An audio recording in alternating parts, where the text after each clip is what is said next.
Ըստ Օբամայի հետ Աֆրիկա մեկնած Բեն Ռոդեսի, որ ազգային անվտանգության գծով խորհրդականի տեղակալն է, տարածաշրջանային գործընկերները պետք է միասին վերացնեն իսլամական պետություն խմբավորման ապաստարանները։ Ռոդեսի կարծիքով Թուրքիայի գործողությունները կարող են ավելի լայն ու ավելի արդյունավետ դարձնել իսլամական պետություն խմբավորման դեմ իրականացվող գործողությունները։ Սակայն Թուրքիան քրդական աշխատավորական կուսակցությանը մեղադրանք է ներկայացրել նաև վերջին բախումների պատճառով, որը խլել է թուրք անվտանգության ուժերի 3 ծառայողների կյանքը, ինչպես նաև Թուրքիայի քաղաքացիներ ու պաշտոնյաներ են առևանգվել։ Քրդերի դեմ Անկարայի իրականացրած օդային հարվածները հարցականի տակ են դնում 3 տարի տևած հեղեղուկ զինադադարը։ Աշխատավորական կուսակցությունը հայտարարել է, որ զինադադարը այլևս չի գործում։ Իսլամական պետություն խմբավորմանը հակազդելու գծով ԱՄՆ-ի նախագահի հատուկ դեսպանորդի տեղակալ Բրեթ Մաքքուրկը Կիրակի նշել է, որ քրդերի դեմ թուրքական օդային հարվածների ու ջիհադիստների դեմ համատեղ գործելու ԱՄՆ-ի ու Թուրքիայի վերջին պայմանավորվածությունների միջև կապ չկա։ Սակայն Սան Ֆրանցիսկոյի համալսարանի տարածաշրջանի գծով վերլուծաբան Սթիվեն Զյունսի թուրքական գրողները ավելի են բարդացնում դրություն այդ տարածաշրջանում։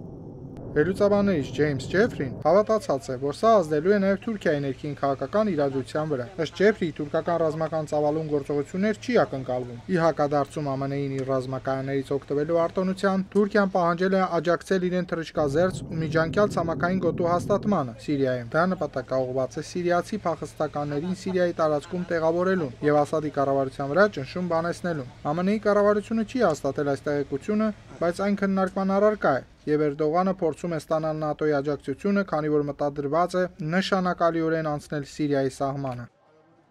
Տիգրան Մարտիրոսյան, Ամերիկայի ձայն, Վաշինգտոնից։